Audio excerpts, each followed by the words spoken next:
maraming salamat po, lalong-lalo na po sa mga nakakapanood ng video ito. Maraming salamat po dahil binigyan mo ng pagkakataon ng sarili mo para tingnan ang napakagandang opportunity. Dalawa lang po pag-uusapan mo natin. Una, pag-uusapan mo natin magandang produkto. Pangalawa, pag-uusapan natin magandang negosyo. Pero siguro mas maganda pag-uusapan muna natin yung magandang produkto. Dahil naniniwala po ako, pag maganda ang produkto, maganda ang negosyo. Pag maganda ang negosyo, maganda ang produkto. Ang maganda po dito sa product na pag-uusapan natin, ang involved health. Kung tatanungin ko po kayo, maganda bang negosyong health? Kung iisipin mo, magandang negosyong health. Pero at the back of your mind, hindi ka sigurado kung magandang health. Sige, tingnan natin. Kung tatanungin ko po kayo, importante ba sa tao ang health? O sobrang importante? Alam mo kung bakit ko tinanong yan? Simple. Pag tinanggal ko ang tao, may health. Pag tinanggal ko naman ang health, may tao. Ngayon uulitin ko, importante ba sa tao ang health? O sobrang importante? Kung sobrang importante sa tao ang health, anong ibig sabihin? Nagiging importante na rin sa tao ang business mo. Dahil ang business mo, health. Since tao po pag-uusapan mo natin, naniniwala po ba kayo na ang tao may katawan? Oo naman. Kung tatanungin ko pa kayo, importante ba sa tao ang katawan o sobrang importante? Kung sobrang importante sa tao ang katawan, what if mapabayaan ng tao ang katawan? So ano nangyayari? Nagkakasakit. Pag nagkakasakit ang tao, anong ginagawa? Nagpapadoktor, nagpapacheck up, nagpapagamot. Kung nagpapagamot ang tao, anong binibili? Siyempre, gamot. Ang gamot, gastos hindi. Siyempre, gastos. Pag hindi mo ginasusan, anong mangyayari sa sakit? Siyempre, lalala. Pag lumala ang sakit, anong mangyayari sa katawan?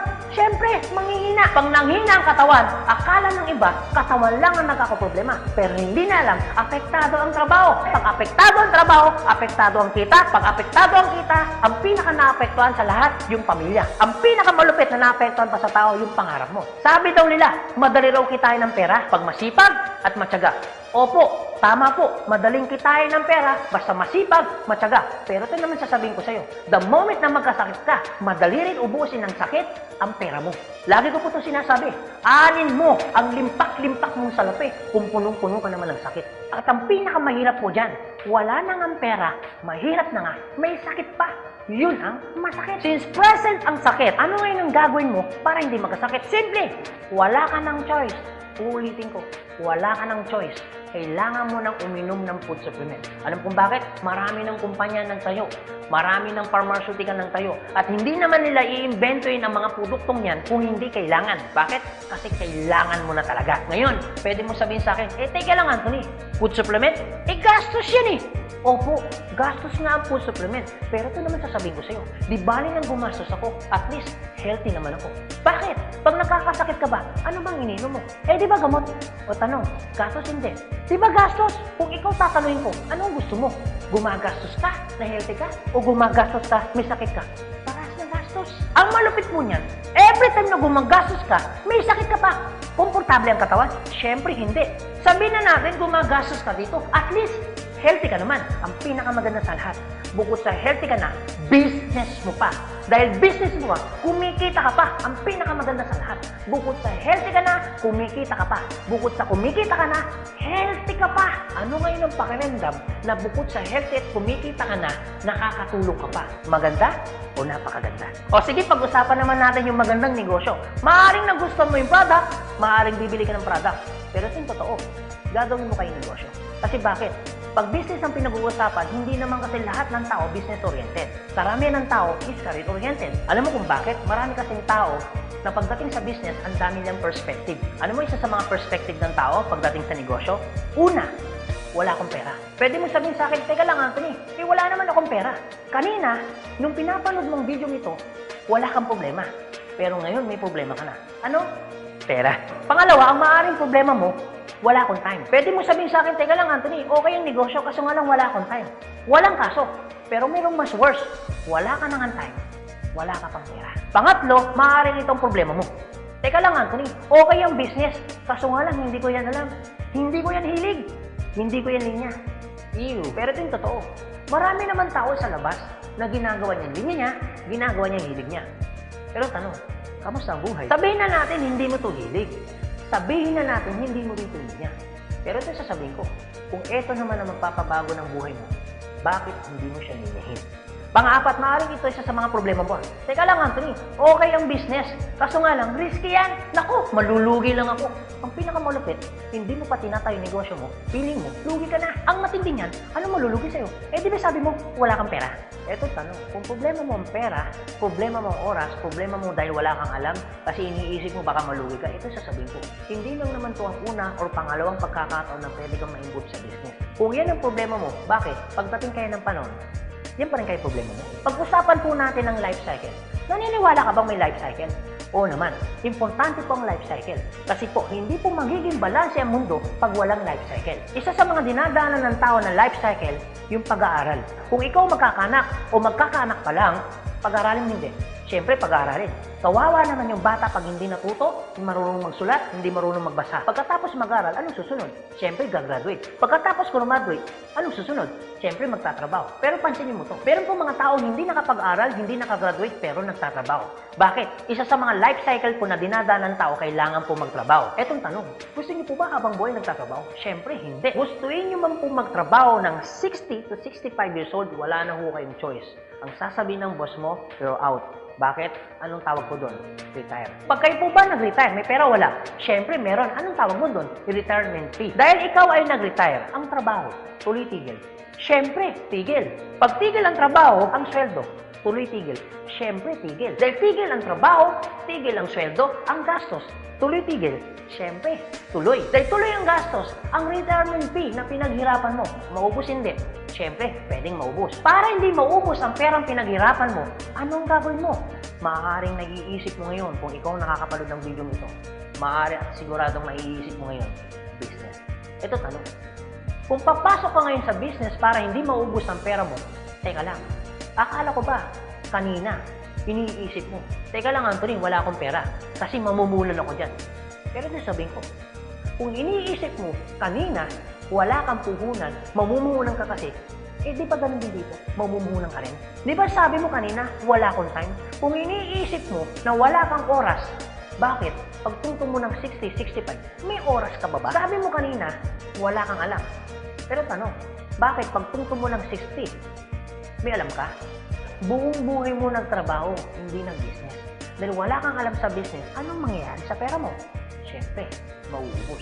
Anong sense, nagtrabaho mo ng buong buhay mo, papasok ka sa business, dahil wala kang alam sa business, ang perang pinaghirapan mo, mauubos lang. Kaya marami pong mga tao nagre-retire, pumapasok sa business, still broke pa rin. Alam kung bakit?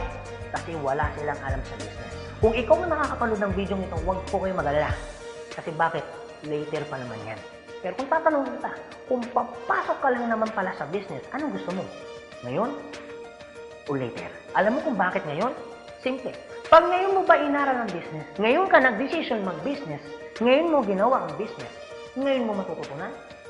Yes. Ngayon ka rin kikita? Yes. Pero pag later ka nag-decision mag-business, later mo ginawa ang mag-business, later kang pumasok mag-business, later mo inaral ang business, later mo matututunan? Yes.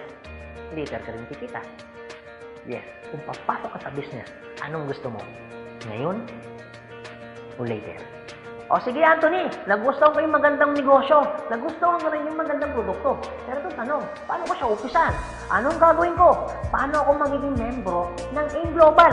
Galito po kasi yan. Una po, kailangan nyo pong bumili ng global package. Tanong, magkano naman ang global package? Ang global package po ay 7,980 pesos. Pero teka lang Anthony, mukhang yata ang laki. Opo, malaki po siya kung gastos. Malaki din po siya kung wala kang pera. Pero teka lang, kung negosyo ang pag-uusapan natin, 7,980, malaki o maliit? Alam niyo po, sobrang liit lang po niyan. Maaari pong malaki po ang 7,980 pesos kung hindi mo makikita yung value ng pera mo. So, kung gusto ko po mangyari, ipakita ko po sa inyo kung anong value ng 7,980 pesos mo. Una, magkakaroon ka ng products na worth 6,000 pesos. Pangalawa, magkakaroon po kayo ng insurance. Meron po kami tinatawag na personal accident insurance na 200,000, unprovoked murder and assault na 50,000 pesos, 10,000 pesos medical reimbursement. Hindi lang yan, meron pa kami tinatawag na burial assistance na 10,000 pesos. Pangatlo, magkakaroon ka pa ng discount from 25% up to 50%. lifetime discount. Pang-apat, magkakaroon ka naman ng business kit, brochure, CD na kung saan magagamit mo sa pagninegosyo mo. Pang-lima, magkakaroon po kayo na tinatawag mo namin free medical check-up. CBC, urinalysis, fecalysis, chest x-ray, dental, lahat ng yan kasama po doon sa free medical check-up. Pang-anim, magkakaroon po kayo ng ATM, BDO at China Trust. I suggest po, kung ikaw ngayon ay nasa abroad, mas maganda pong kunin ninyo ang China Trust. Alam kung bakit? This is an international debit card na kung saan po, mawi-withdraw ninyo ang pera ninyo na kahit saang bansa. Kung hindi naman kayo mag-abroad, pwede po kayong kumuha ng BDO. At hindi lang yan, pang-pito, magkakaroon po kayo ng tinatawag ho naming web page. So ano pong advantage ng web page ho natin? Magkakaroon ho kayo ng DTC, Distributor Tracking Center, na kung saan mamomonitor nyo lahat ng transaction na nangyayari po sa business ninyo. At hindi lang yan, ang pinakamaganda, yung pang-walo. Meron po kami tinatawag na scholarship program. So, ibig sabihin, pag naging member ka ng AIM Global, automatic bibigyan ho namin kayo ng scholarship certificate. So, ang maganda po dun, sa scholarship po natin, transferable. Ibig sabihin, kung ikaw yung member, siya hindi member, kahit hindi mo kakilala, pwede niyo po itong i-transfer. At hindi lang ho yan. Ang maganda po sa scholarship po natin, ito po ay wala pong expiration. Kung ngayon ka ng member, bukas o bukas makalawa o 2 to 3 years from now, saka mo palang ginamit yung scholarship po namin o yung certificate po namin, hindi po siya may expire. Pwede nyo pa rin siyang gamitin. Ang maganda po dun sa scholar certificate po namin, wala ho tayong quota. No hidden agenda. Na pag yung bata po in-enroll mo na, hindi ho kayo obligado na gawin yung negosyo. Nasa sa inyo na lang po kung gagawin yung negosyo, hindi. Basta yung anak niyo po, tuloy-tuloy po yan sa pag-aaral.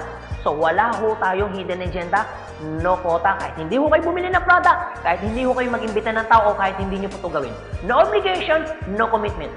No hidden agenda. Yan po yung kabuuan ng global package ho natin doon sa perang binitawan mo na 7,980 pesos. Ang tanong, maganda po ba o napakaganda? Sulit o sulit na sulit? Okay, sige, ganito Anthony. Nagustuhan ko yung magandang negosyo. Nagustuhan ko rin yung magandang produkto. Sige, magjo-join na ako. Eto tanong, kung ako pa papasok na ngayon, gagawin ko na yung negosyo, paano naman ako kikita?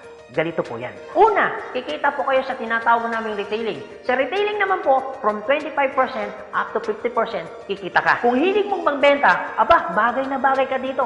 Kung hindi ka naman mahilig magbenta, wala din pong kaso. Pangalawa, eto po maganda. Meron po kaming tinatawag na binary income. Sa binary income, dalawa pwede nyo pong pagkakitaan. Una, pwede ho kayong kumita sa tinatawag namin direct referral bonus. Magkano ang direct referral bonus?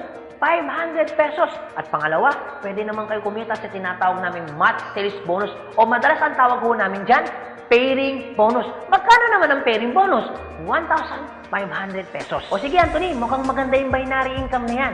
Paano ka pa kikitain yung direct referral bonus na 500 at paano ka naman kikitain yung pairing bonus na 1,500? Okay, ganito po yan. Pag sinabi pong binary, dalawa po yan. It's either ilalagay mo sa kanan o ilalagay mo sa kaliwa. Ang trabaho mo, mag-imbita. Pag ikaw ngayon nag-imbita, at yung inimbita mo ay bumili ng global package, sabi na natin, dalawa yung inimbitahan mo. Yung isa, inimbitahan mo, nilagay mo sa kanan. Yung isa naman, inimbitahan mo, nilagay mo naman sa kaliwa. Pagbili ni A, automatic, meron kang tinatawag na direct referral. Pagbili naman ni B, automatic, may kikitain ka naman na direct referral ng 500 pesos. At hindi lang yan, meron ka pang bonus. Pag may pumasok sa kanan mo at may pumasok sa kaliwa mo, automatic, magpipair po siya. Magkano pong pairing bonus? 1,500 pesos. Basta ang usapan po, every time may papasok sa kaliwa, every time may papasok sa kanan, automatic po, pairing 1,500. Sa tingin mo ba, si A, meron din bang kaliwa? Meron din kanan? Si B, meron din bang kaliwa? Meron din bang kanan? Sa tingin mo ba, ikaw pa ba ang nag-imbita dun sa inimbita ni A and B? Siyempre, hindi na. Eto maganda. Sa labas, no work, no pay. Pero sa amin, yung taong dilala ni A at ni B, automatic, kikita ka pa rin ng pairing bonus. Magkano pairing bonus? 1,500 pesos. Ibig sabihin, dalawa yung pumasok. Magkano po yun? So, ibig sabihin, kikita ka ng 3,000 pesos. No work, pero with pay. Sa tingin niyo po, pagdating po ng panahon, yung grupo po ni A, nadami? Yung grupo naman ni B, nadami? Oo naman. So tanong, may iwasan bang lumaki? Siyempre, hindi. Eh what if, Anthony, may pumasok isa? may pumasok isa, araw-araw. Anong ibig sabihin po niyan? Di ibig sabihin, araw-araw po, kikita ka ng 1.5. Paano kung Kuya Anthony? Dahil lumalaki po ang grupo, paano kung may pumasok 10 dito? Paano kung may pumasok dito 10 dito? Anong ibig sabihin yan? Di 10 po ng 1.5. So, magkano yung 10 ng 1.5? Di 15,000. Paano kung araw-araw yan? Di ang ibig sabihin po yan, araw-araw po yan, 15,000, 15,000. Tuloy-tuloy po yan. Ang pinakamaganda niyan, yung 15,000 po ba? Malaki mali. Siyempre malaki. Pero hindi lang mo yan. You have opportunity para kumita ng 24,000 pesos per day. Alam ko medyo nag-iisip ka. Maaaring iniisip mo na hindi ka kikita. Pero maaaring iniisip mo rin na kikita ka. Pero kung mag-isip ka ng hindi ka kikita, kung mag-iisip ka ng kikita ka, para saan ginawa mo? Nag-isip ka pa rin. Pero kung mag-iisip ka lang naman, mas maganda lang pong nag-iisip ka, nakikita ka, kaysa naman nag-iisip na hindi ka kikita. Ito po masasabi ko sa inyo. Kung gusto mo ng pagbabago sa buhay, dapat may baguhin ka. Pero pag wala kang binago, walang mababago. Ang tanong, gusto mo ba ng pagbabago sa buhay? Siyempre, oo. Ang tanong, kailan mo uumpisa ng pagbabago? So guys, maraming salamat po sa inyong lahat. God bless, and to God be the glory. See you at the top. Thank you.